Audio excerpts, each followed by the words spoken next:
नमस्कार देवियों सज्जनों।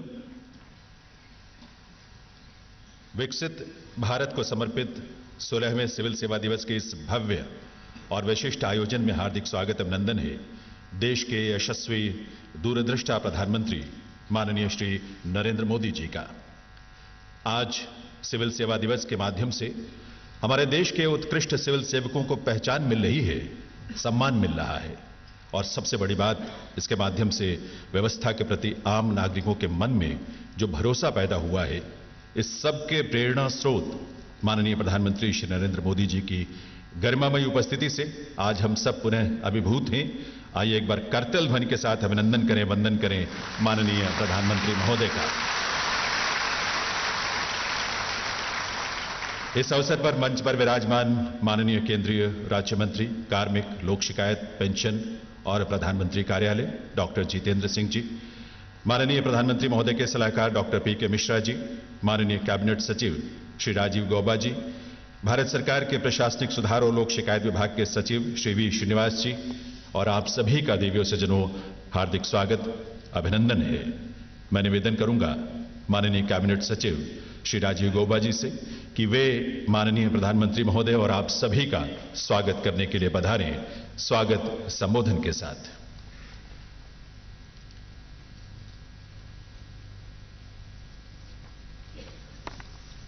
परम आदरणीय प्रधानमंत्री जी, माननीय मंत्री डॉक्टर जितेंद्र सिंह जी, प्रधानमंत्री के प्रधान सचिव डॉक्टर पी.के. मिश्र, केंद्र और राज्य सरकारों के सभी साथी अधिकारीगण, सभी उपस्थित महानुभाव, सिविल सर्विसेज डे समारोह में मैं आप सभी का हार्दिक स्वागत करता हूं। मैं माननीय प्रधानमंत्री जी का हृदय से धन्यवाद करता हूं कि उन्होंने अपने अत्यंत व्यस्त कार्यक्रम में से समय निकालकर हमारे बीच उपस्थित होने की कृपा की है।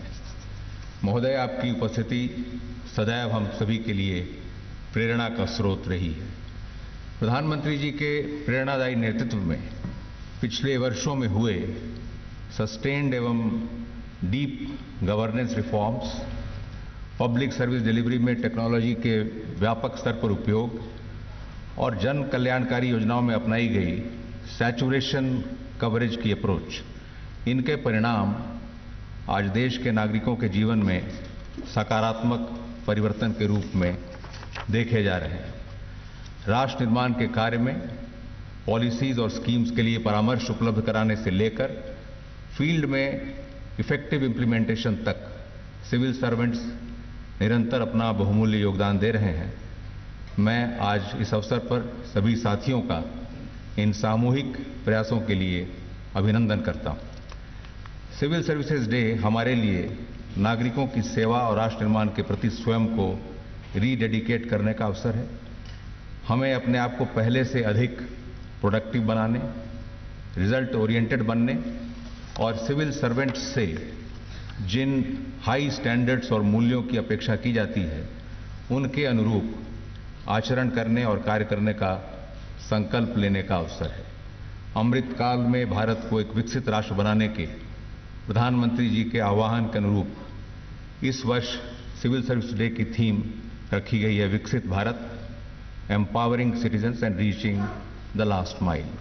कल 2 प्लीनरी सेशंस में और 4 ब्रेक अवे सेशंस में इस थीम पर गहन चर्चा की गई है, जो हमारे प्रयासों को और अधिक कारगर बनाने में सहायक होगी। मैं इस अवसर पर इस वर्ष के प्राइम मिनिस्टर्स अवार्ड्स पाने वाले सभी साथियों का अभिनंदन करता हूं। देश के नागरिकों के जीवन को खुशहाल बनाने के लिए आपके इनिशिएटिव्स और इनोवेशंस सराहनीय हैं। प्रधानमंत्री जी के मार्गदर्शन के अनुरूप इन इनोवेशंस और गुड प्रैक्टिसेस को इंस्टीट्यूशनलाइज करने और इन्हें एक स्थान पर उपलब्ध कराने का प्रयास किया जा रहा है, ताकि इन्हें अन्य राज्यों और यूटीज में, अन्य जिलों में आसानी से अडॉप्ट किया जा सके। प्राइम मिनिस्टर्स अवार्ड्स की प्रक्रिया को निकट से देखने के कारण मुझे देश के विभिन्न राज्यों और जिलों में सिविल सर्वेंट्स के द्वारा किए जा रहे उत्कृष्ट कार्यों को जानने का सुअवसर मिला है। मैं उन सभी अधिकारियों की भी प्रशंसा करना चाहूंगा जिन्होंने इसमें भाग लिया, किंतु वे अंतिम सूची में नहीं आ पाए। उनके इनिशिएटिव्स भी हाई क्वालिटी के थे और जनोपयोगी हैं। सिविल सेवा में हमारे अधिकांश कार्य लाइमलाइट से हटकर होते हैं, जिनके लिए किसी अवार्ड से रिकॉग्निशन की अपेक्षा नहीं की जानी चाहिए। अंत में मैं यहां उपस्थित और देश भर में वेबकास्ट के माध्यम से जुड़े सभी सिविल सर्वेंट्स, जिनमें बड़ी संख्या में सभी सेवाओं के युवा अधिकारी भी हैं, को अपनी उपस्थिति से प्रेरित करने और बहुमूल्य मार्गदर्शन प्रदान करने के लिए पुनः प्रधानमंत्री जी के प्रति आभार व्यक्त करता हूं। मुझे पूरा विश्वास है कि हम सभी विकसित भारत के उनके स्वप्न को पूरा करने की दिशा में नई ऊर्जा के साथ और समर्पण की भावना से कार्य करेंगे। धन्यवाद।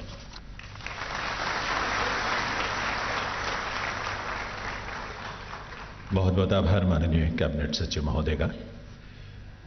मैं अब निवेदन करूंगा माननीय केंद्रीय कार्मिक लोक शिकायत पेंशन और प्रधानमंत्री कार्यालय में राज्य मंत्री डॉक्टर जितेंद्र सिंह जी से कि वे इस अवसर पर अपने संबोधन के लिए पधारें। माननीय डॉक्टर जितेंद्र सिंह जी।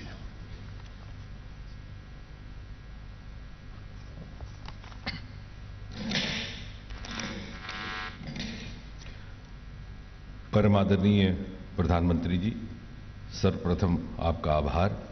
अपने बहुमूल्य समय में से कुछ एक क्षण निकालकर आप हमारे बीच में हैं और हमारी हौसला अफजाई कर रहे हैं। प्रधानमंत्री जी, गत 9 वर्षों में आपके नेतृत्व में प्रशासन को लेकर के अनेकों महत्वपूर्ण निर्णय लिए गए, अनेकों क्रांतिकारी सुधार भी हुए, जो मात्र गवर्नेंस रिफॉर्म्स तक ही सीमित नहीं रहे, बल्कि सामाजिक जीवन पर उनका दूरगामी प्रभाव भी पड़ा। कहा जा सकता है कि वो सोशो इकोनॉमिक रिफॉर्म्स भी थे। उदाहरण के तौर पर सन 2014 में सरकार बनने के तुरंत बाद आपने एक आदेश जारी किया, अंग्रेजों के समय से चली आ रही कुरीति को समाप्त करते हुए गेस्टेड अफसरों से दस्तावेज अटेस्ट करवाने के बजाय सेल्फ अटेस्टेशन की इजाजत दी। और देश भर में ये संदेश गया कि आपके नेतृत्व में एक ऐसी सरकार ने बागडोर संभाली है जिसमें इतनी क्षमता है कि अपने देशवासियों पर विश्वास कर सके। फिर कुछ ही महीने बाद लाल किले से आपने आह्वान किया, क्या यह संभव है कि इंटरव्यू की प्रथा समाप्त करके सरकारी नियुक्तियों में होने वाले पक्षपात की गुंजाइश समाप्त कर दी जाए। इसी मंत्रालय ने उस प्रक्रिया को आगे बढ़ाया और इंटरव्यू की प्रथा समाप्त करके हर उम्मीदवार के लिए एक लेवल प्लेइंग फील्ड उपलब्ध करवाया, उसकी सामाजिक अथवा आर्थिक पृष्ठभूमि कुछ भी क्यों न रही हो। इसी लेवल प्लेइंग फील्ड अप्रोच को आगे बढ़ाते हुए अभी कुछ ही दिन पहले इसी मंत्रालय ने एक और निर्णय लिया, स्टाफ सिलेक्शन कमीशन के द्वारा की जा रही नियुक्तियों के लिए अब लिखित परीक्षा 15 भाषाओं में होगी, 13 क्षेत्रीय और उसके अतिरिक्त अंग्रेजी एवं हिंदी। यदि ईज ऑफ गवर्नेंस का अर्थ है ईज ऑफ लिविंग, तो बहुत से ऐसे नियम जो आम नागरिक के जीवन में दुविधा पैदा कर रहे थे या वक्त गुजरने के साथ अपना औचित्य खो बैठे थे, उनको समाप्त कर दिया गया। प्रशासन में पारदर्शिता बढ़ाने के लिए, जवाबदेही बढ़ाने के लिए आपने ई गवर्नेंस को बल दिया। उसका परिणाम ये कि आज 80% से अधिक भारत सरकार में कामकाज ऑनलाइन हो रहा है और उसका एक सुखद परिणाम यह भी निकला कि कोविड के दौरान एक दिन भी हमारे कामकाज में बाधा नहीं रहा। आपने हमें समझाया कि गुड गवर्नेंस के लिए अनिवार्य है गुड ग्रीवेंस रिड्रेसल। इसी विभाग ने सीपी ग्राम इंट्रोड्यूस किया है। उसका परिणाम यह निकला है कि 2014 से पहले जब पूरे देश में पूरे वर्ष भर में केवल 2 लाख ग्रीवेंसेस दर्ज हुआ करती थी, आज उसकी संख्या बढ़कर के 20 लाख हो गई है, क्योंकि we have been prompt, we have been responsive and we have followed timeline. प्रधानमंत्री जी, ये वही विभाग है, प्रशासनिक सुधार एडमिनिस्ट्रेटिव रिफॉर्म्स, जिसको पिछले वर्ष आपने स्वच्छता 2.0 की जिम्मेदारी दी थी। मात्र 1 महीने के भीतर लगभग 90 लाख स्क्वायर फीट सरकारी स्पेस खाली करवा दी गई जो जंक से भरी पड़ी थी, और इलेक्ट्रॉनिक स्क्रैप इत्यादि को मार्केट में फरोख्त करके 370 करोड़ से अधिक राशि सरकारी खजाने में जमा करवाई गई। प्रधानमंत्री जी, आपने एक बार कहा था कि अब भारत सरकार दिल्ली से बाहर भी जाती है या जा सकती है। उसी बात पर गंभीरता से अमल करते हुए इसी विभाग ने क्षेत्रीय गोष्ठियों का एक क्रम प्रारंभ किया है, regional conferences in good governance. उत्तर में लेह, श्रीनगर, जम्मू से लेकर के दक्षिण में हैदराबाद, बेंगलुरु तक, पूर्व में भुवनेश्वर तक, पश्चिम में मुंबई तक और पूर्वोत्तर में ईटानगर, शिलांग तक इस प्रकार की गोष्ठियां अभी तक आयोजित हो चुकी हैं। और आज का ये समारोह जिस स्वरूप में आयोजित किया जा रहा है, ये नया स्वरूप भी आप ही की प्रेरणा से है। सन 2014 से पहले ये मात्र एक दिवसीय कार्यक्रम रहा करता था, वो भी मोर और लेस सेरिमोनियल। और इन पुरस्कारों का मापदंड अधिकतर इंडिविजुअल प्रोफाइल ऑफ ऑफिसर्स या ग्रुप्स रहा था। ये आप ही की नसीहत थी, इसको एक व्यापक स्वरूप दिया गया, एक जिलों के बीच स्पर्धा की व्यवस्था की गई और इसका नतीजा यह है कि आज की इस प्रतियोगिता में भी देश के 97% जिले भाग ले रहे हैं। इस प्रकार का उत्साह इससे जागृत हुआ है और साथ ही साथ जो फ्लैगशिप योजनाएं निर्धारित की गई इस प्रतियोगिता के लिए, वो सुचारू रूप से धरती पर उतरी हुई है। बात समाप्त करने से पहले ये बताते हुए खुशी है कि इसी विभाग ने, department of administrative reforms and public grievances ने अब विजन 2047 पर काम करना प्रारंभ किया है। सन 2047 कैसा होगा, इसकी कल्पना करना बहुत कठिन है। उस समय सिविल सर्वेंट का क्या रोल रहेगा, कैसा रोल रहेगा, कितना रोल रहेगा, टेक्नोलॉजी एवं आर्टिफिशियल इंटेलिजेंस का कितना हस्तक्षेप, इंटरफेस होगा, उसके लिए इंडेक्सेस निर्धारित करने की एक्सरसाइज प्रारंभ कर दी गई है, ताकि आने वाले 25 वर्षों में हमारे युवा अधिकारी किस प्रकार से अपनी क्षमता निर्माण कर सके और देश के निर्माण में, राष्ट्र के निर्माण में अपने आप को समर्पित कर सके, ताकि आज से 25 वर्ष बाद जब आज़ाद हिंदुस्तान अपनी 100वीं सालगिरह मनाए तो शताब्दी भारत के उत्सव मनाते समय ये अधिकारी ये संतोष महसूस करें कि उन्होंने अपनी भरपूर क्षमता, प्रतिभा एवं योग्यता के साथ आपके न्यू इंडिया के निर्माण में कुशलतापूर्वक अपनी भूमिका निभाई है। हम सब आपको सुनने के लिए मुंतजिर हैं, इसलिए मुझे अपनी बात समाप्त करनी है। धन्यवाद। बहुत बहुत आभार डॉक्टर जितेंद्र सिंह जी का। दिव्य सज्जनों, सिविल सेवा दिवस के इस आयोजन में आज 15 सर्वश्रेष्ठ ऐसे प्रयासों को प्रधानमंत्री उत्कृष्टता पुरस्कार से सम्मानित किया जाएगा, जिन्होंने लोक प्रशासन के क्षेत्र में एक प्रतिमान, एक बेंचमार्क स्थापित किया है। इन पुरस्कृत होने वाली ऐसी इनिशिएटिव्स पर आधारित एक शॉर्ट फिल्म हमने तैयार की है। आइए देखें और जानें ऐसे उत्कृष्ट प्रयासों को इस शॉर्ट फिल्म के माध्यम से।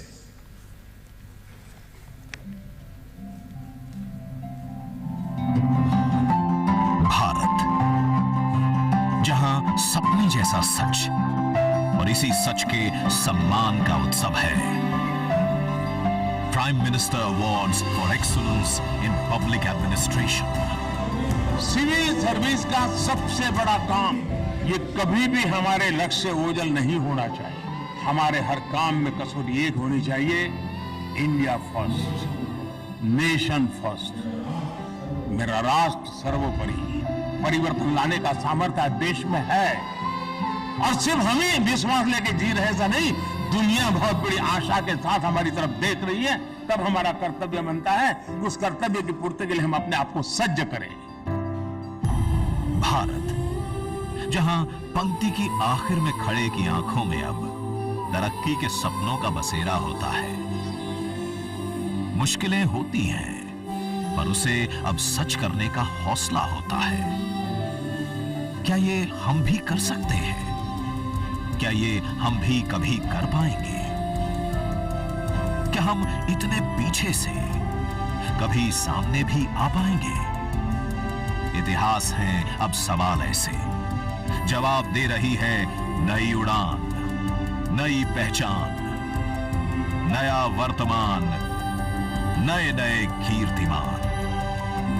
कभी अपने आंगन में पानी का बहना भी सपनों की लिस्ट में अव्वल हुआ करता था। अब जो है हमारे पानी से हमको भरपूर मिल रहा है। हमारे यहाँ घर में गंगा बह रही है। आज बेवजह प्यास की कहानी पुरानी हो चुकी है। पानी के सपने नलों से निकलकर सच हो गए हैं। जल जीवन मिशन की वजह से अब टैप का पानी भी मेरे परिवार के लिए सुरक्षित है। सेहत, जिसकी सुरक्षा जेब के सामने अक्सर छोटी पड़ जाती थी। मुझे अपनी गर्भावस्था के दौरान सभी मुफ्त सेवाएं मिली। अब उन्हें भी निरोग रहने की समानता का मौका मिल रहा है। आयुष्मान भारत की वजह से अब मुझे किसी के सामने हाथ फैलाने की जरूरत नहीं है। क्या हमारे बच्चे भी वो सब कुछ कर पाएंगे जिसे दर्जे ने हमसे दूर रखा था? क्या वो भी अपनी मर्जी की ऊंचाई छू पाएंगे? जो प्राइवेट विद्यालयों में फैसिलिटी है, वो सारी फैसिलिटियां हमारे इस गांव के विद्यालय में उपलब्ध हैं। ऐसे कई सवाल जो मन के ब्लैक बोर्ड पर कब से लिखे थे, उसे नई नीतियों ने सदा के लिए मिटा दिया और उनकी जगह नई सोच की नई लौ जला दी। जब हम बच्चों को स्कूल छोड़ने जाते हैं तो हमारे गांव के स्कूल पर हमें गर्व होता है। इस नई रोशनी में जो दिख रहा है वो कभी सपना ही तो हुआ करता था, जिसे अब रचने की, सच करने के नए नए रास्ते मिल गए हैं। ये नए नए तरीकों से नए नए आयाम तय करना। अब हार्ट ट्रांसप्लांट के बाद मैं अपना फ्यूचर बना सकता हूँ, सही से काम कर सकता हूँ। नई नई बुलंदियों पे पहली दफा पांव रखना। मिशन यूथ की वजह से ही जम्मू एंड कश्मीर के 1000 युवा वो आज किसी न किसी रेपुटेड इंस्टीट्यूट में पढ़ रहे हैं। पहली दफा इनोवेशन का रेवोल्यूशन बनना और भविष्य की हर चुनौती का सॉल्यूशन ढूंढना। रामपुर में अब बच्चों का भविष्य सुरक्षित है। ये सब सपना ही तो था जो कैद था सोच की शिथिलता में। जो औरतें जो हाथ भट्टी में काम करती थी, वो अभी सम्मान के साथ ये काम कर रही है। अब आजाद है, गतिमान है। यहाँ पे आने की वजह से हम VR के जरिए पूरी दुनिया देख पाते हैं। संकल्प की सिद्धि में, समग्र समृद्धि में अपने डिस्ट्रिक्ट बारामूला को देश का नंबर 1 डिस्ट्रिक्ट बनाएंगे। जन चेतना की नई जागृति में, प्रगति की नई संस्कृति में। जो लड्डू हम आज बना रहे हैं वो हम बच्चों के लिए एनीमिया और मैलन्यूट्रिशन से फाइट करने के लिए कर रहे हैं। जो रच रहा है अमृत काल का आकार और कह रहा है विश्व से, हम सब हैं भारत, जहां हर सपना होता है सच।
बहुत बहुत आभार आपके इस प्रोत्साहन के लिए देवियों सज्जनों।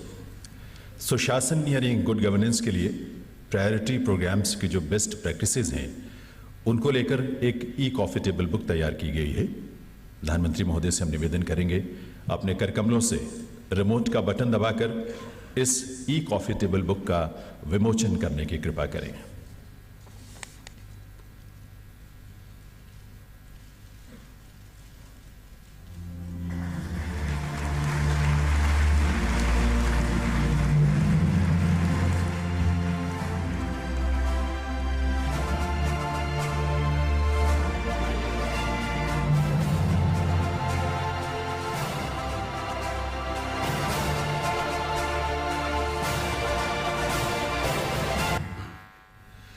सुशासन के क्षेत्र में ऐसी बेस्ट प्रैक्टिसेस जो इनोवेटिव यानी जो नवाचार के रूप में हैं, उनका विवरण भी संकलित करके एक आकर्षक ई कॉफी टेबल बुक का रूप दिया गया है। माननीय प्रधानमंत्री महोदय से पुनः निवेदन है रिमोट का बटन दबाकर इस ई कॉफी टेबल बुक का भी विमोचन करने की कृपा करें।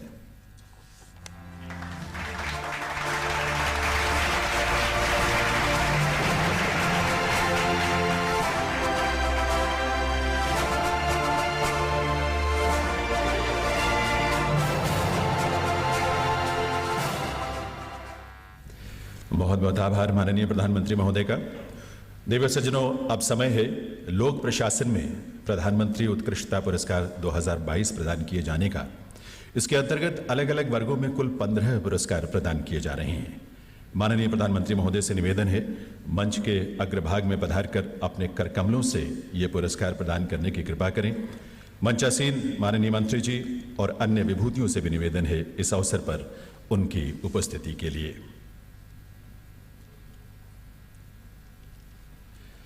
देवियों सज्जनों, इन पुरस्कारों में इनोवेशन यानी नवाचार के अंतर्गत सेंटर लेवल कैटेगरी में 2 पुरस्कार प्रदान किए जा रहे हैं। इनमें पहला पुरस्कार है ministry of health and family welfare के नेशनल कोविड-19 वैक्सीनेशन प्रोग्राम को।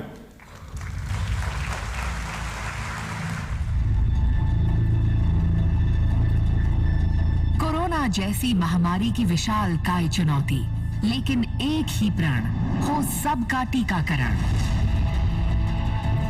और फिर लिखी गई 220 करोड़ टीकाकरण की अद्भुत और अकल्पनीय गाथा। पूरा देश इस मुहिम से जुड़ा। एक दिन में 2.51 करोड़ टीके लगाकर बना रिकॉर्ड। वैक्सीनेशन की अभूतपूर्व कहानी लिखने और इस अभियान के सफल क्रियान्वयन के लिए टीम को मिनिस्ट्री ऑफ शुभकामनाएं। हेल्थ एंड फैमिली वेलफेयर की ओर से यह पुरस्कार प्राप्त कर रहे हैं सचिव श्री राजेश भूषण। ट्रॉफी और प्रशस्ति पत्र माननीय प्रधानमंत्री महोदय के करकमलों से।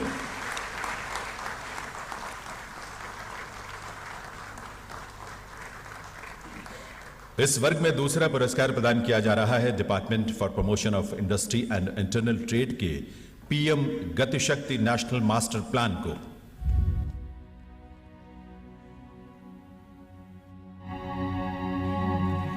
पीएम गति शक्ति ने आर्थिक विकास और इंटीग्रेटेड डेवलपमेंट ऑफ इंफ्रास्ट्रक्चर के मायने ही बदल दिए। इसने सामान और लोगों की निर्बाध आवाजाही को सुनिश्चित कर उनका जीवन तो आसान बनाया ही है। ये विकसित भारत विजन 2047 के अनुरूप नेक्स्ट जनरेशन इंफ्रास्ट्रक्चर के लिए ट्रांसफॉर्मेशनल कदम है। इकोनॉमिक्स नोड्स के लिए seamless multi modal and last mile connectivity को सुनिश्चित करती टीम को शुभकामनाएं। Department for promotion of industry and internal trade की ओर से यह पुरस्कार ग्रहण कर रहे हैं डीपीआईआईटी के सचिव श्री अनुराग जैन।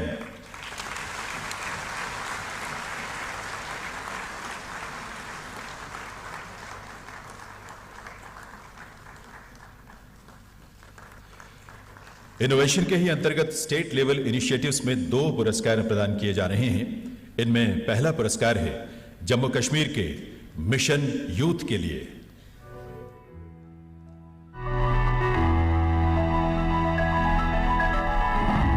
जम्मू कश्मीर मिशन यूथ के द्वारा युवाओं को कर रहा है सशक्त। Education and career counselling, market driven skilling, livelihood generation schemes और सोशल एंगेजमेंट यूथ वॉलंटियर जैसे प्रोग्राम्स ने युवाओं को दिए हैं मजबूत पंख।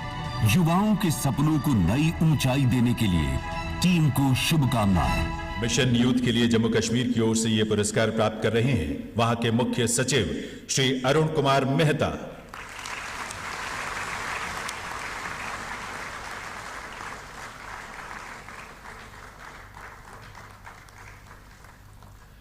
दिव्य सज्जनों, स्टेट कैटेगरी में दूसरा पुरस्कार है गुजरात के state organ and tissue transplant organization यानी सोटो को।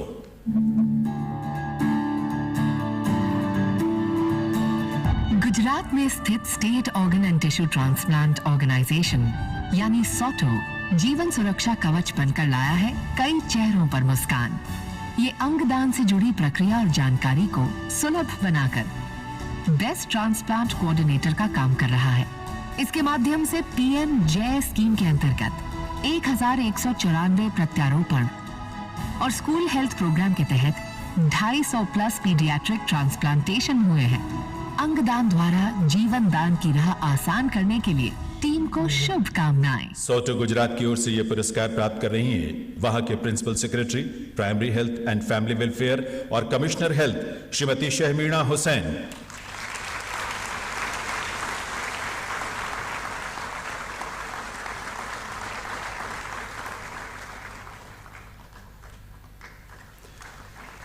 इनोवेशन के अंतर्गत तीसरी कैटेगरी है डिस्ट्रिक्ट लेवल इनिशिएटिव्स की। इसमें कुल 3 पुरस्कार प्रदान किए जा रहे हैं।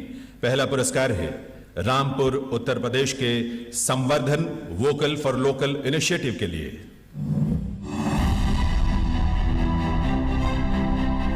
उत्तर प्रदेश के रामपुर जिले ने सुपोषित रामपुर की पहल द्वारा कुपोषण पर लगाई अप्रत्याशित रोक। संवर्धन सुपर फूड किट ने आहार से उपचार कर नौनिहालों के जीवन को तो बदला ही, इसके अलावा वोकल फॉर लोकल को बढ़ावा देकर मिलेट उत्पादन से बदल रही है अन्नदाताओं की तकदीर। बच्चों और महिलाओं की सेहत और किसानों की आर्थिक उन्नति को बढ़ावा देने के लिए टीम को शुभकामनाएं।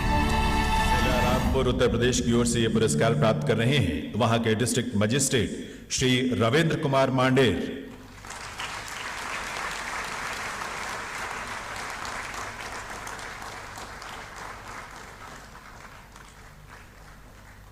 इसी वर्ग में अगला पुरस्कार है शोलापुर महाराष्ट्र के ऑपरेशन परिवर्तन के लिए। महाराष्ट्र के सोलापुर जिले में ऑपरेशन परिवर्तन ने अवैध शराब जैसी गंभीर समस्या पर लगाई रोक। इसमें शामिल एक्शन, काउंसलिंग, रिहेबिलिटेशन और अवेयरनेस जैसी 4 पहलू ने इस काम में शामिल लोगों के जीवन को बदलकर उन्हें सम्मानजनक आजीविका अपनाने के लिए किया प्रेरित। अपनी पहल से अवैध शराब जैसी समस्या से निपटने के लिए टीम को शुभकामनाएं।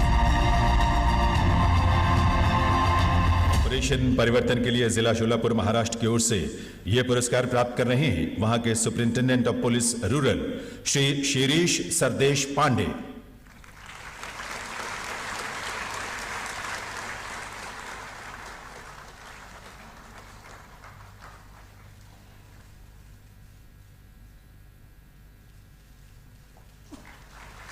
हार्दिक बधाई इन सभी के लिए। दिव्य सज्जनों, इस वर्ग में तीसरा पुरस्कार प्रदान किया जा रहा है चांगलांग अरुणाचल प्रदेश के न्यू एज लर्निंग सेंटर को।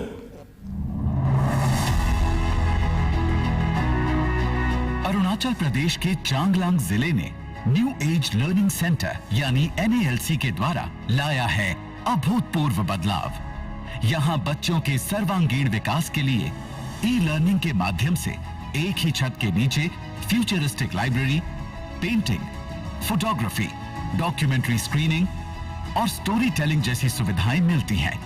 NALC द्वारा बच्चों को सिखाने की एक नई पहल के लिए टीम को शुभकामनाएं।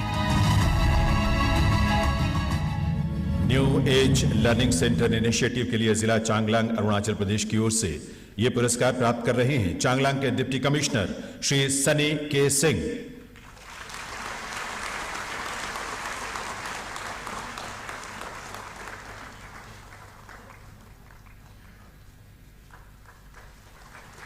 पुरस्कारों की अगली श्रेणी है हर घर जल योजना की। इसके अंतर्गत सर्वश्रेष्ठ प्रदर्शन करने वाले देश के 2 जिलों को यहां पुरस्कृत किया जा रहा है। इनमें पहला जिला है तमिलनाडु का कांचीपुरम।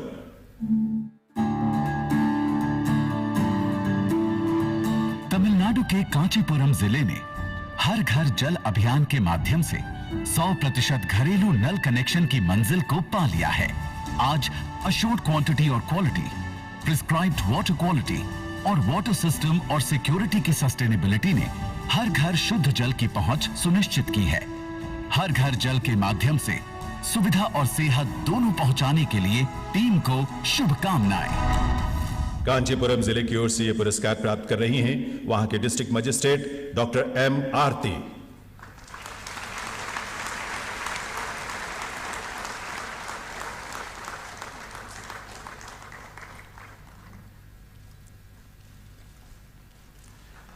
इसी वर्ग में देवियों सज्जनों दूसरा जिला है मध्य प्रदेश का बुरहानपुर। मध्य प्रदेश का बुरहानपुर जिला हर घर जल मिशन की सफलता का है सबसे बड़ा उदाहरण। 100% घरों में नल कनेक्शन वाला ये पहला जिला है और सभी स्कूलों तक भी है स्वच्छ जल की पहुंच। SHG महिलाओं द्वारा वाटर टैंक्स का संग्रह और प्लम्बर्स को प्रशिक्षण जैसी पहलों द्वारा इस अभूतपूर्व सफलता को अर्जित करने वाली टीम बुरहानपुर को शुभकामनाएं।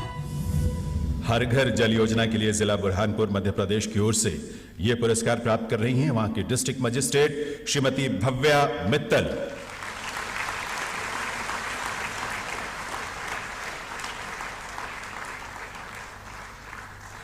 प्रधानमंत्री उत्कृष्टता पुरस्कार का अगला वर्ग है समग्र शिक्षा का। इस वर्ग में सर्वश्रेष्ठ प्रदर्शन करने वाले देश के 2 जिलों को यहां पुरस्कृत किया जा रहा है।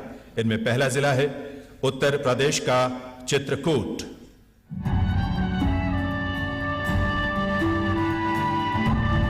उत्तर प्रदेश के बुंदेलखंड का चित्रकूट जिला,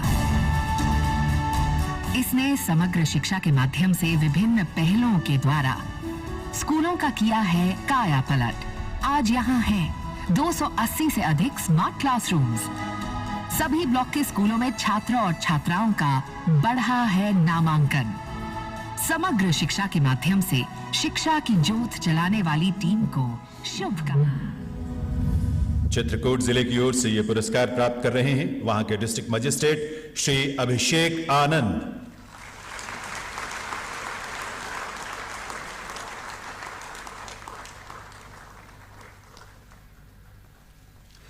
समग्र शिक्षा के अंतर्गत पुरस्कृत होने वाला देश का दूसरा जिला है गुजरात का मेहसाणा। गुजरात का मेहसाणा जिला समग्र शिक्षा के माध्यम से प्रोजेक्ट पाठ के द्वारा पढ़ाई में कमजोर बच्चों को इक्विटेबल और इंक्लूसिव क्लासरूम के द्वारा दे रहा है गुणवत्तापूर्ण शिक्षा। साथ ही फाउंडेशनल लिटरेसी एंड न्यूमरेसी द्वारा बच्चों की सीखने की क्षमता काफी बढ़ रही है। स्कूली बच्चों की शिक्षा को मनोरंजक बनाने और उनकी प्रतिभा को और भी निखारने के लिए टीम को शुभकामनाएं। मेहसाणा जिले की ओर से यह पुरस्कार प्राप्त कर रहे हैं वहां के district collector Shri M Nagarajan.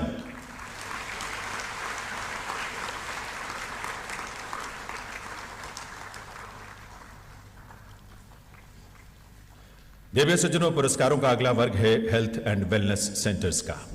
इसके अंतर्गत सर्वश्रेष्ठ प्रदर्शन करने वाले देश के 2 जिलों को यहां पुरस्कार प्रदान किए जा रहे हैं। इनमें पहला जिला है महाराष्ट्र का लातूर।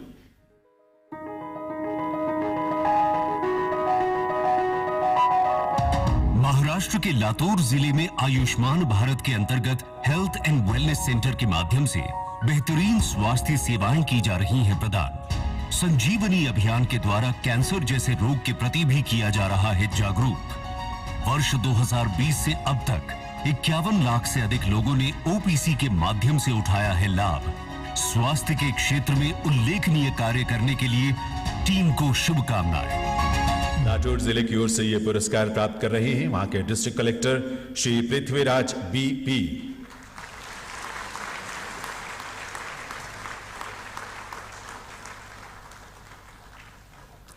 इस वर्ग में पुरस्कृत किया जाने वाला देश का दूसरा जिला है आंध्र प्रदेश का अनकापल्ली। आयुष्मान भारत के अंतर्गत आंध्र प्रदेश के अनकापल्ली जिला प्रशासन ने स्वास्थ्य सेवा को जन जन तक पहुंचाने के लिए 576 हेल्थ एंड वेलनेस सेंटर्स के माध्यम से नागरिकों को दिया सेहत का उपहार।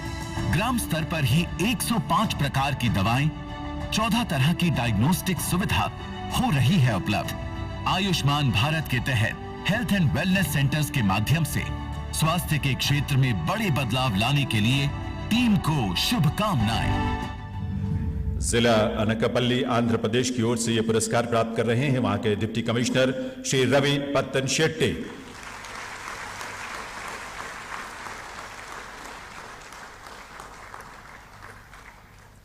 दिव्य सज्जनों, पुरस्कारों की अगली कैटेगरी है एस्पिरेशनल डिस्ट्रिक्ट्स प्रोग्राम की। इसके अंतर्गत देश के 2 ऐसे जिलों को सम्मानित किया जा रहा है जिन्होंने आकांक्षी जिलों में सर्वश्रेष्ठ प्रदर्शन किया है। इनमें पहला जिला है जम्मू और कश्मीर का जिला बारामूला। जम्मू कश्मीर के एस्पिरेशनल डिस्ट्रिक्ट बारामूला ने लिखी है सफलता की अभूतपूर्व कहानी। कल तक दूध की कमी वाला ये जिला आज मिल्क सरप्लस है। खाद्य तेल, सेब, सब्जी और शहद के उत्पादन में भी इसने छुई है नई ऊंचाई। बच्चों के स्वास्थ्य की पूरी सुरक्षा, मॉडल और स्मार्ट स्कूल अब इसकी नई पहचान है। इस सफलता के लिए टीम को शुभकामनाएं।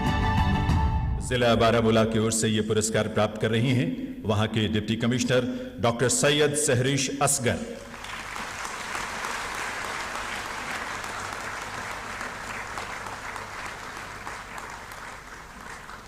एस्पिरेशनल डिस्ट्रिक्ट प्रोग्राम के अंतर्गत सर्वश्रेष्ठ प्रदर्शन करने वाला दूसरा जिला है झारखंड का जिला गुमला।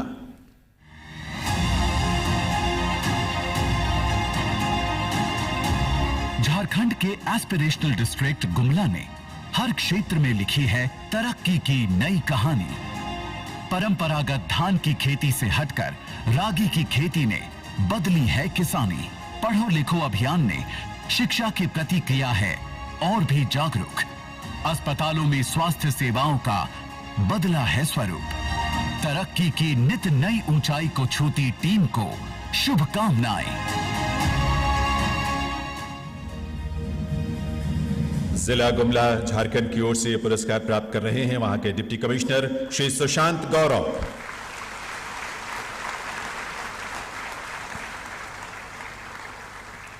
बहुत बहुत आभार माननीय प्रधानमंत्री महोदय का। वर्ष 2022 के प्रधानमंत्री उत्कृष्टता पुरस्कार अपने कर कमलों से प्रदान करके हम सबको गौरव की अनुभूति आपने कराई है और आभार सभी विभूतियों का जो इस अवसर पर अपनी उपस्थिति से अवसर को उन्होंने गरिमायुक्त किया। देवे सज्जनों, आभार और बधाई उन सब का भी जिन्हें आज ये सम्मान प्राप्त करने का अवसर मिला है। परिस्थितियां चाहे सामान्य रही हों या असामान्य, हर हाल में हमें हमारी क्षमता का भान कराने, हमारे मन, वचन और कर्म को राष्ट्र प्रथम के साथ जोड़ने का श्रेय माननीय प्रधानमंत्री महोदय को जाता है। महोदय का यह कथन हर सिविल सर्वेंट के लिए एक मंत्र है कि व्यवस्थाएं जीवंत होनी चाहिए, व्यवस्थाएं डायनामिक होनी चाहिए। ऐसे दूरदृष्टा नेतृत्व को एक बार पुनः नमन करते हुए मैं निवेदन करूंगा माननीय प्रधानमंत्री श्री नरेंद्र मोदी जी से कि वे इस अवसर पर अपने प्रेरक संबोधन से हम सबका मार्गदर्शन करने की कृपा करें। दिव्य सज्जनों, आप सबकी करतल ध्वनि के साथ माननीय प्रधानमंत्री महोदय।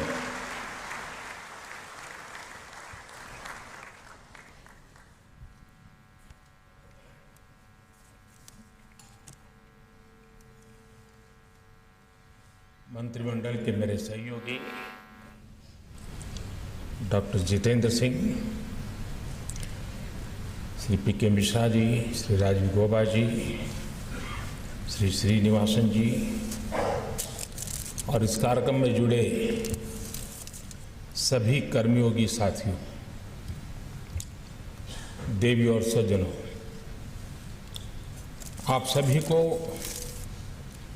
सिविल सेवा दिवस की बहुत बहुत शुभकामनाएं। इस साल का सिविल सर्विस डे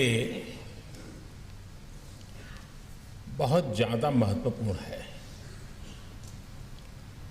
ये एक ऐसा समय है जब देश ने अपनी आजादी के 75 वर्ष पूरे किए हैं। एक ऐसा समय है जब देश ने अगले 25 वर्षों के विराट विशाल लक्ष्यों को प्राप्त करने के लिए तेजी से कदम बढ़ाना शुरू किया है। देश को आजादी के इस अमृत काल तक लाने में उन अधिकारियों की बड़ी भूमिका रही जो 15, 20, 25 साल पहले इस सेवा में आए। अब आजादी के इस अमृत काल में उन युवा अधिकारियों की भूमिका सबसे बड़ी है जो अगले 15, 20, 25 साल इस सेवा में रहने वाले हैं। इसलिए मैं आज भारत के हर सिविल सेवा अधिकारी से यही कहूंगा कि आप बहुत भाग्यशाली हैं। मुझे पूरा विश्वास है कि मेरी बात पे आपको भरोसा होगा।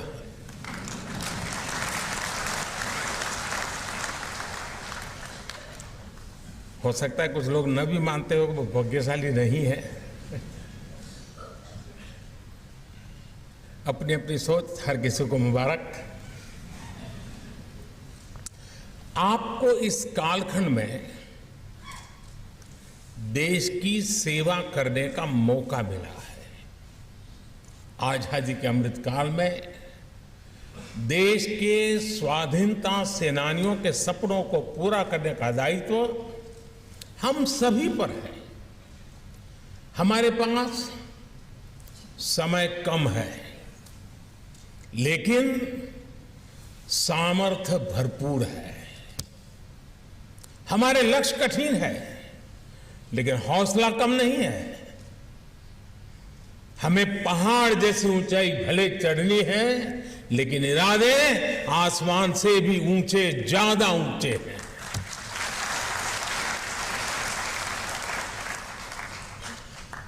पिछले 9 वर्षों में भारत आज जहां पहुंचा है, उसने हमारे देश को बहुत ऊंची छलांग के लिए तैयार कर दिया है। मैं अक्सर कहता हूं कि देश में ब्यूरोक्रेसी वही है, अधिकारी कर्मचारी वही है, लेकिन परिणाम बदल गए हैं।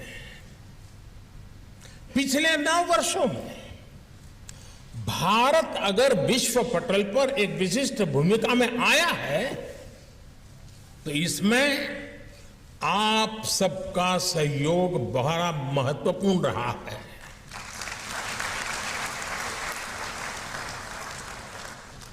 पिछले 9 वर्षों में अगर देश के गरीब से गरीब को भी सुशासन का विश्वास मिला है, तो इसमें भी आपकी मेहनत ने रंग लाया है।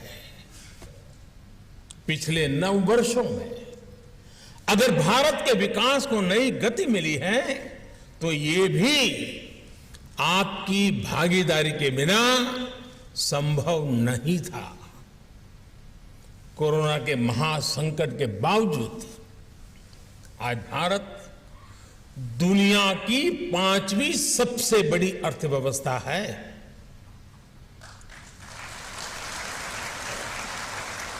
आज भारत फिनटेक वर्ल्ड में छाया हुआ है। डिजिटल पेमेंट्स के मामले में भारत नंबर 1 है। आज भारत दुनिया के उन देशों में है जहां मोबाइल डेटा सबसे सस्ता है। आज भारत में दुनिया का तीसरा सबसे बड़ा स्टार्टअप इकोसिस्टम है। आज देश की ग्रामीण अर्थव्यवस्था बहुत बड़े परिवर्तन के दौर से गुजर रही है। 2014 के मुकाबले आज देश में 10 गुना ज्यादा तेजी से रेल लाइनों का इलेक्ट्रिफिकेशन हो रहा है। 10 टाइम 2014 के मुकाबले आज देश में 2 गुनी रफ्तार से नेशनल हाईवेज का निर्माण हो रहा है। 2014 के मुकाबले आज देश के पोर्ट्स में कैपेसिटी ऑगमेंटेशन लगभग 2 गुना हो चुका है। 2014 के मुकाबले आज देश में एयरपोर्ट्स की संख्या भी 2 गुना से ज्यादा हो चुकी है। आज यहां जो पुरस्कार दिए गए हैं वो देश की सफलता में आपकी इसी भागीदारी को प्रमाणित करते हैं, आपके सेवा भाव को परिलक्षित करते हैं। मैं सभी पुरस्कृत साथियों को फिर एक बार बहुत बहुत बधाई देता हूं।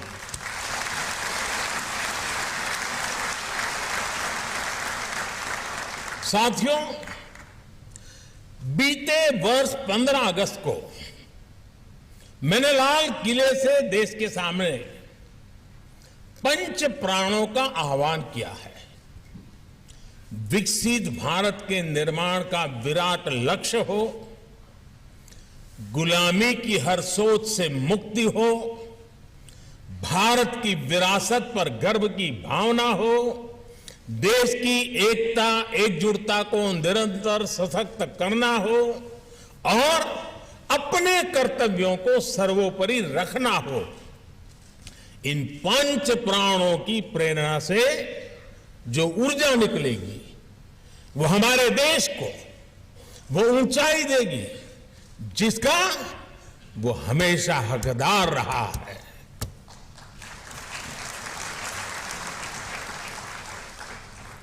मुझे देखकर भी अच्छा लगा कि आप सभी ने इस वर्ष सिविल सेवा दिवस की थीम का भी विकसित भारत रखी है।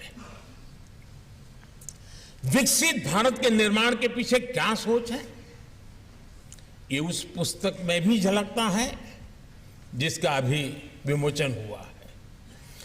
विकसित भारत सिर्फ आधुनिक इंफ्रास्ट्रक्चर या आधुनिक निर्माण तक सीमित नहीं है। विकसित भारत के लिए आवश्यक है भारत का सरकारी सिस्टम हर देशवासी की आकांक्षाओं को सपोर्ट करे। विकसित भारत के लिए आवश्यक है भारत का हर सरकारी कर्मचारी देशवासियों के सपनों को सच करने में उनकी मदद करे। विकसित भारत के लिए आवश्यक है भारत में सिस्टम के साथ जो नेगेटिविटी बीते दशकों में जुड़ी थी वो पॉजिटिविटी में बदले। हमारा सिस्टम देशवासियों के सहायक के रूप में अपनी भूमिका को आगे बढ़ाए।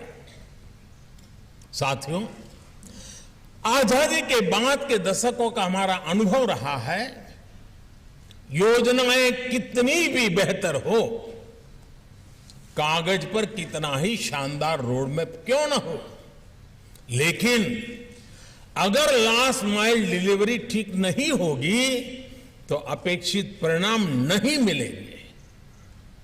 आप भली भांति जानते हैं कि पहले के सिस्टम की ही देन थी कि देश में 4 करोड़ से ज्यादा फर्जी गैस कनेक्शन थे।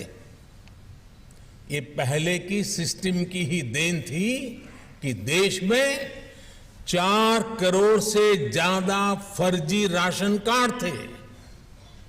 ये पहले की सिस्टम की ही देन थी कि देश में 1 करोड़ काल्पनिक महिलाओं और बच्चों को महिला और बाल विकास मंत्रालय की सहायता जा रही थी।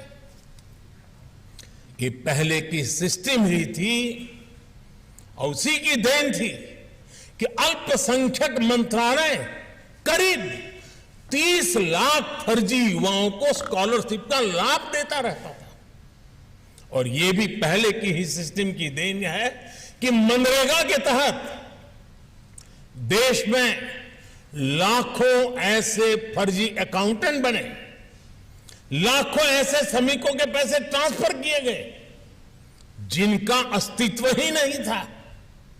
अब सोचिए, जिनका कभी जन्म ही नहीं हुआ, वो सिर्फ कागजों में ही पैदा हुए, ऐसे लाखों करोड़ों फर्जी नामों की आड़ में एक बहुत बड़ा इकोसिस्टम भ्रष्टाचार में जुटा था। आज देश के प्रयासों से,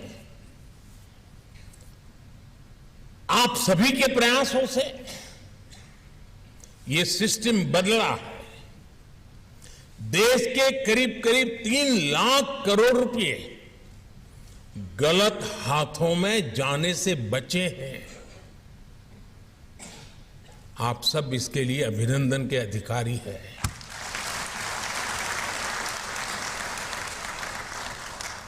आज ये पैसे गरीबों की भलाई के काम आ रहे हैं, उनका जीवन आसान बना रहे हैं। साथियों, जब समय सीमित हो तो यह तय करना बहुत महत्वपूर्ण हो जाता है कि हमारी दिशा क्या होगी, हमारी कार्यशैली क्या होगी। आज चुनौती यह नहीं है कि आप कितने एफिशिएंट हैं, बल्कि चुनौती ये तय करने में है कि जहां जो डेफिशिएंसी है वो कैसे दूर होगी। अगर हमारी दिशा सही होगी तो एफिशिएंसी की स्ट्रेंथ बढ़ेगी और हम आगे बढ़ेंगे। लेकिन अगर डेफिशिएंसी होगी तो हमें वो परिणाम नहीं मिलेंगे जिसके लिए हम प्रयास कर रहे थे। आप याद करिए, पहले डेफिशिएंसी की आड़ में हर सेक्टर की छोटी से छोटी चीज को कंट्रोल करने के तरीके बनाए जाते थे। लेकिन आज वही डेफिशिएंसी एफिशिएंसी में बदली है। आज वही एफिशिएंसी पॉलिसी से जुड़ी छोटी सी छोटी बाधाओं को पहचान कर रही है ताकि उन्हें हटाया जा सके। पहले ये सोच थी कि सरकार सब कुछ करेगी, लेकिन अब सोच ये है कि सरकार सबके लिए करेगी।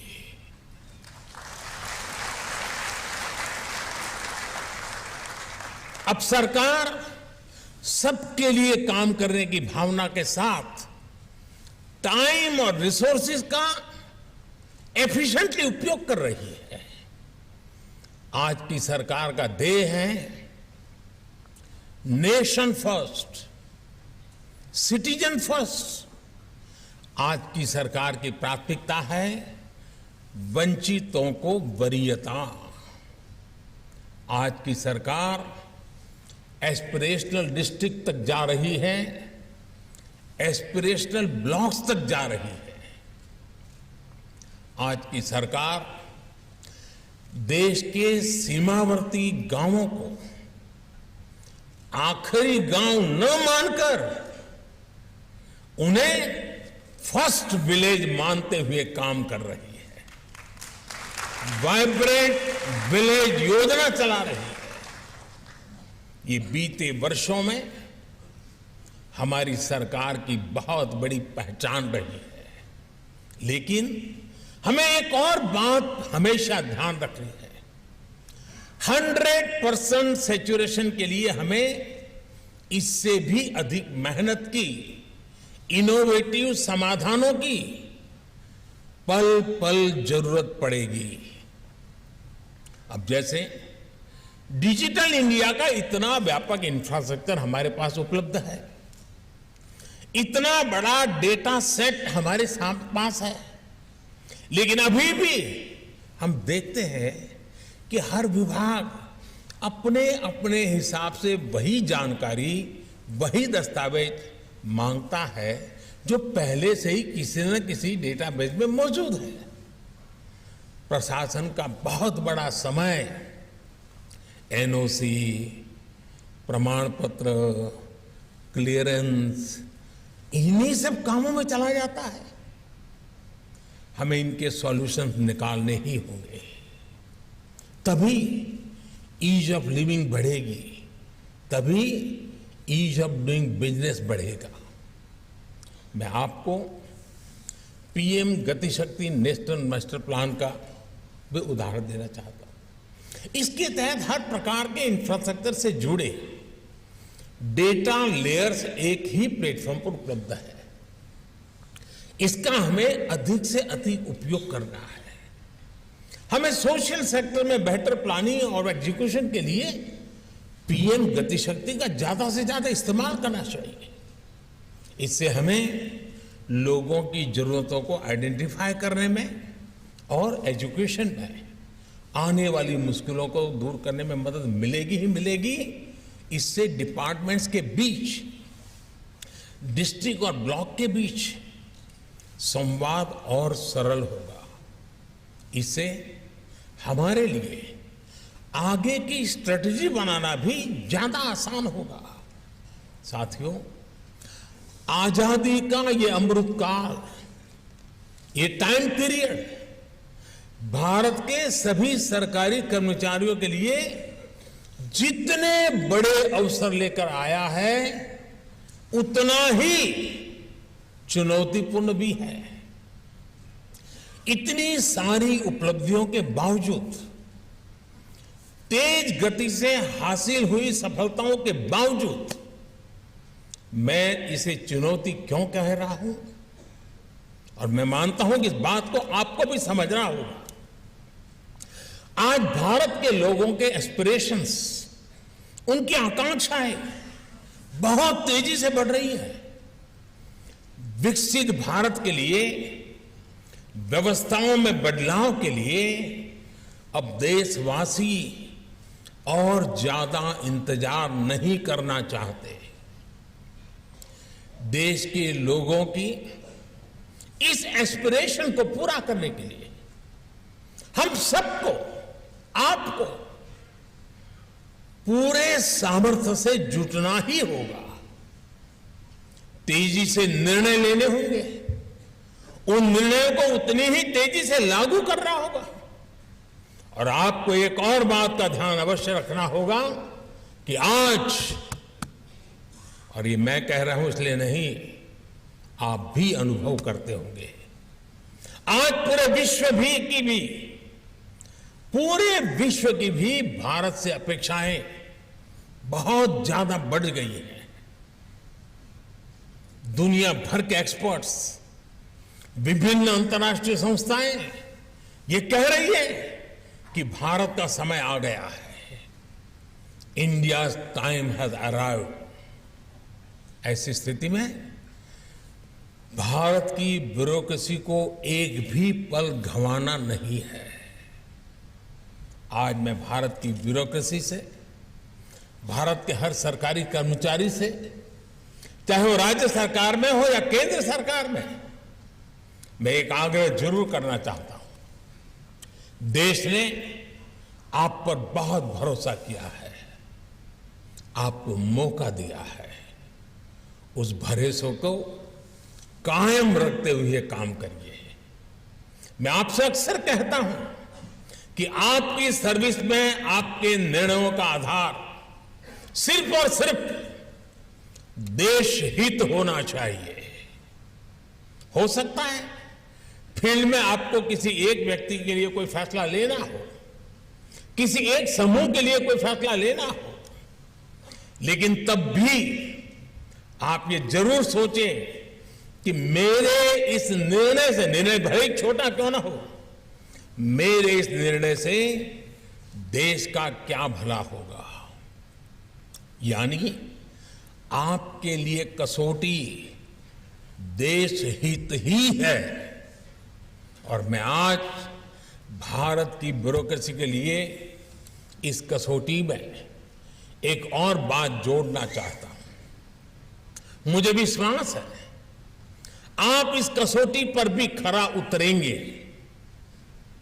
साथियों, किसी भी लोकतंत्र में राजनीतिक दलों का बहुत महत्व होता ही है और ये आवश्यक भी है और ये लोकतंत्र की ब्यूटी है। हर दल की अपनी विचारधारा होती है। संविधान ने हर दल को यह अधिकार दिया है, लेकिन एक ब्यूरोक्रेट के तौर पर, एक सरकारी कर्मचारी के तौर पर अब आपको अपने हर निर्णय में कुछ सवालों का अवश्य ध्यान रखना ही पड़ेगा। जो राजनीतिक दल सत्ता में आया है वो टैक्स पेयर्स मनी का इस्तेमाल अपने दल के हित के लिए कर रहा है या देश के हित के लिए कर रहा है, उसका उपयोग कहां हो रहा है ये आप लोगों को देखना ही होगा। दोस्तों,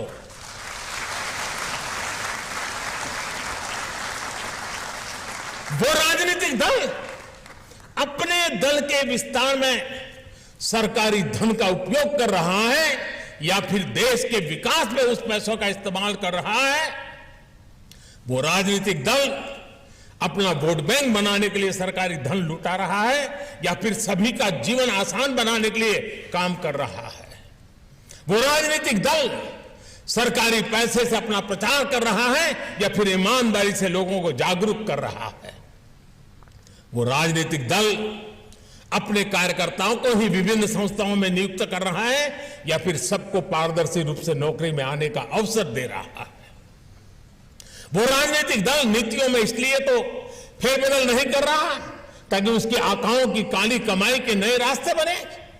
आप अपने हर फैसले से पहले इन सवालों के बारे में जरूर सोचें। सरदार पटेल जिस ब्यूरोक्रेसी को स्टील फ्रेम ऑफ इंडिया कहा करते थे, उसी ब्यूरोक्रेसी को उनकी अपेक्षाओं पर भी खरा उतरना है, क्योंकि अब अगर ब्यूरोक्रेसी से चूक हुई तो देश का धन लूट जाएगा, टैक्स पेयर्स मनी तबाह हो जाएगा, देश के युवाओं के सपने चकनाचूर हो जाएंगे।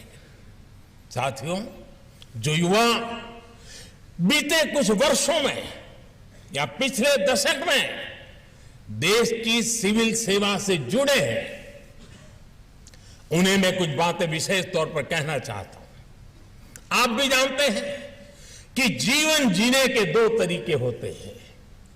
पहला, गेटिंग थिंग्स डन, और दूसरा, लेटिंग थिंग्स हैपन। पहला एक्टिव एटीट्यूड है और दूसरा पैसिव एटीट्यूड का प्रतिबिंब है। पहले तरीके से जीने वाले व्यक्ति की सोच होती है कि हां, बदलाव आ सकता है। दूसरे तरीके में विश्वास करने वाला व्यक्ति कहता है, ठीक है, रहने दो, सब ऐसे ही चलता है, पहले से भी चलता है, आगे भी चलता रहेगा, वो तो अपने आप हो जाएगा, ठीक हो जाएगा। गेटिंग थिंग्स डन, ये यकीन रखने वाले आगे बढ़कर जिम्मेदारी लेते हैं। जब उन्हें टीम में काम करने का अवसर मिलता है तो वो हर काम का ड्राइविंग फोर्स बन जाते हैं। लोगों के जीवन में बदलाव लाने की ऐसी ज्वलंत इच्छा से ही आप एक ऐसी विरासत छोड़ जाएंगे जिसे लोग याद करेंगे। आपको ये भी याद रखना होगा कि एक अफसर के रूप में आपकी सफलता इस बात से नहीं आंकी जाएगी कि आपने अपने लिए क्या हासिल किया। आपकी सफलता का आकलन इस बात से होगा कि आपके काम से, आपके कैरियर से दूसरों का जीवन कितना बदला है। जिनका जीवन बदलने की जिम्मेदारी आपके पास थी, वे लोग आपके बारे में क्या सोचते हैं। इसलिए आपको ये हमेशा याद रखना है, good governance is the key. जब पीपल सेंट्रिक गवर्नेंस होती है, जब डेवलपमेंट ओरिएंटेड गवर्नेंस होती है, तो वो समस्याओं का समाधान भी करती है और बेहतर रिजल्ट भी देती है। गुड गवर्नेंस में जनता के प्रति जवाबदेही होती है। एक ही राज्य में एक जिला अच्छा परफॉर्म करे और दूसरा न करे तो इसके पिछले असली वजह गुड गवर्नेंस का अंतर ही होता है। हमारे सामने एस्पिरेशनल डिस्ट्रिक्ट्स का उदाहरण है। हमने जब जोश से भरे देश के युवा अफसरों को वहां नियुक्त किया, उन्हें गुड गवर्नेंस के लिए प्रेरित किया, तो नतीजे भी बेहतरीन आए। आज अनेक एस्पिरेशनल डिस्ट्रिक्ट्स डेवलपमेंट पैरामीटर्स में देश के दूसरे जिलों से भी बहुत अच्छा प्रदर्शन कर रहे हैं। जब आप इस पर फोकस करेंगे, पीपल्स पार्टिसिपेशन पर फोकस करेंगे, तो जनता में भी ओनरशिप का भाव, उसकी भावना और अधिक मजबूत होगी। और जनता जनार्दन किसी भी योजना की ओनरशिप ले लेती है तो अभूतपूर्व नतीजे आना सुनिश्चित हो जाता है। आप स्वच्छ भारत अभियान देख लीजिए, अमृत सरोवर अभियान देख लीजिए, जल जीवन मिशन देख लीजिए। इनकी सफलता का बड़ा आधार जनता द्वारा ली गई ओनरशिप है। साथियों, मुझे बताया गया है कि आप अपने जिले की आकांक्षाओं को ध्यान में रखते हुए एक डिस्ट्रिक्ट विजन एट 100 तैयार कर रहे हैं। ऐसा ही विजन पंचायत स्तर तक होना चाहिए। अपनी ग्राम पंचायत, अपने ब्लॉक, अपने डिस्ट्रिक्ट, अपने राज्य में हमें किन सेक्टर्स पर फोकस करना है, इन्वेस्टमेंट को आकर्षित करने के लिए कौन कौन से बदलाव करने हैं, हमारे जिले, ब्लॉक या पंचायत में कौन से प्रोडक्ट्स हैं जिन्हें हम एक्सपोर्ट कर सकते हैं या उस स्तर तक ले जा सकते हैं, इनको लेकर एक स्पष्ट विजन हमारे पास होना चाहिए। आप अपने क्षेत्र में स्थानीय उत्पादों को बढ़ावा देने के लिए एमएसएमई और स्वयं सहायता समूहों के बीच कड़ियों को जोड़ सकते हैं।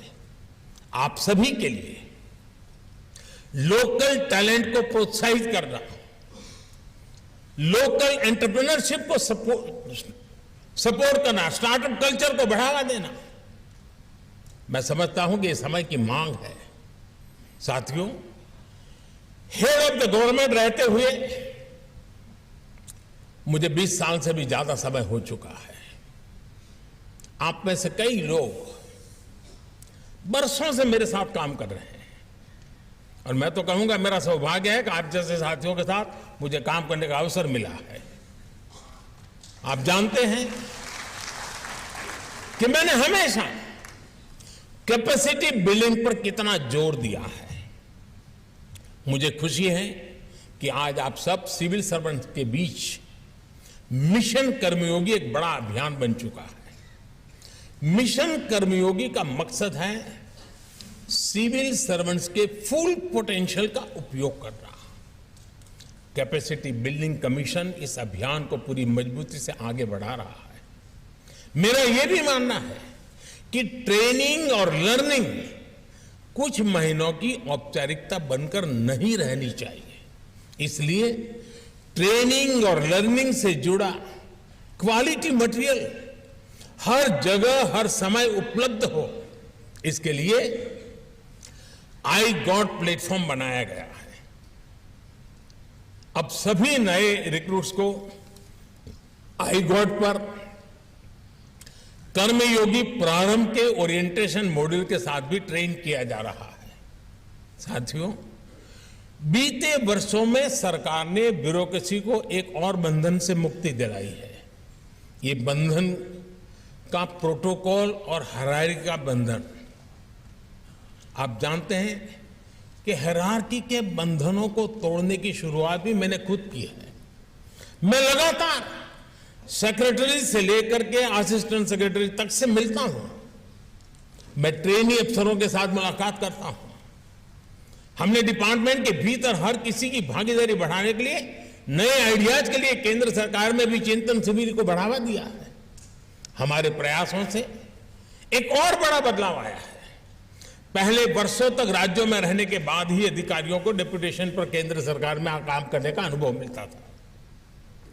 ये किसी से और किसी ने नहीं सोचा होगा कि अगर इन अधिकारियों के पास केंद्र सरकार में काम का अनुभव ही नहीं होता तो वो केंद्र के प्रोग्राम्स को जमीन पर लागू कैसे करेंगे। हमने असिस्टेंट सेक्रेटरी प्रोग्राम के जरिए इस गैप को भी भरने का प्रयास किया। अब युवा आईएएस अपने कैरियर की शुरुआत में ही केंद्र सरकार में काम करने का, उनके अनुभव लेने का मौका मिलता है। सीनियर मोस्ट लोगों के साथ उसको कुछ सीखने को मिलता है। हमें इस तरह के इनोवेशंस को आगे बढ़ाना है। इन प्रयासों को परिणामों के लिए और शिखर पर ले जाने के लिए निरंतर कोशिश करनी है। साथियों, विकसित भारत के लिए 25 वर्षों की अमृत यात्रा को देश ने कर्तव्यकाल माना है। आजादी की शताब्दी, देश की स्वर्ण शताब्दी तब होगी जब हम कर्तव्यों को पहली प्राथमिकता देंगे। कर्तव्य हमारे लिए विकल्प नहीं, संकल्प है। ये समय तेजी से बदलाव का समय है। आपकी भूमिका भी आपके अधिकारों से नहीं, आपके कर्तव्यों और उनके पालन से तय होगी। नए भारत में देश के नागरिक की ताकत बढ़ी है, भारत की भी ताकत बढ़ी है। इस नए उभरते भारत में आपको अहम भूमिका निभाने का अवसर मिला है। आजादी के 100 साल बाद जब इतिहास आकलन करेगा तो आपके पास अवसर है कि उसमें एक प्रमुख नाम आपका भी हो। आप गर्व से ये कहें कि मैंने देश के लिए नई व्यवस्थाओं के सृजन में भूमिका निभाई है, व्यवस्थाओं को सुधारने में बड़ी भूमिका निभाई है। मुझे विश्वास है कि आप सभी राष्ट्र निर्माण में अपनी भूमिका को विस्तार देते रहेंगे। कैपेसिटी बिल्डिंग हर पल हमारी कोशिश रहनी चाहिए, खुद के लिए भी, साथियों के लिए भी और व्यवस्था के लिए भी। हमें उत्तरोत्तर नई ऊंचाइयों को पार करने की स्थितियों को प्राप्त करता ही रहना होगा। मुझे विश्वास है कि सिविल सर्विस डे ये वार्षिक रिचुअल नहीं है। ये सिविल सर्विस डे संकल्पों का समय है। ये सिविल सर्विस डे नए निर्णयों का समय है। निर्णयों को निर्धारित समय में कार्यान्वित करने का उत्साह और ऊर्जा से भरने का अवसर है। इस अवसर से एक नई ऊर्जा, नई प्रेरणा, नई शक्ति, नया सामर्थ्य, नया संकल्प यह लेकर के हम चलेंगे तो जिन सिद्धियों को प्राप्त करना चाहते हैं उन सिद्धियों को हम खुद छू करके देखेंगे। इसी विश्वास के साथ मेरी आपको बहुत बहुत शुभकामनाएं। धन्यवाद।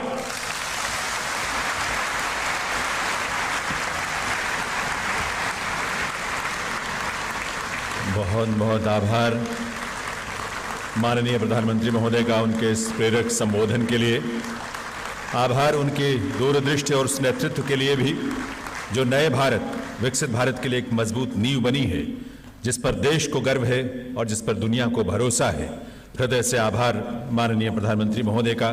साथ ही आभार माननीय केंद्रीय मंत्री डॉक्टर जितेंद्र सिंह जी,